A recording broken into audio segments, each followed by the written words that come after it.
क्या टाइमिंग है ड्यूटी की आपकी? मेरी 12 से 12। अच्छा 12 से 12, 8 से 12 घंटे की। हाँ 12 घंटे सही। और कौन सी कंपनी से हो? स्टेनर से।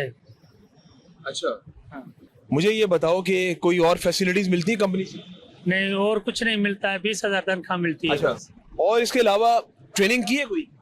ट्रेनिंग ट्रेनिंग हाँ। हाँ क्या की है ट्रेनिंग? 15 दिन की ट्रेनिंग दी। कहाँ पे की है?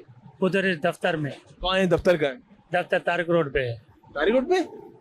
वो तो बलोच कॉलोनी में नहीं है? आदिल साहब की कंपनी।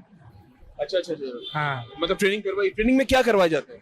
बस उधर हथियार की रिपेयरिंग करवाते हैं, उसकी ट्रेनिंग करवाते हैं, अच्छा चलाना सिखाते हैं। अच्छा, हाँ सही।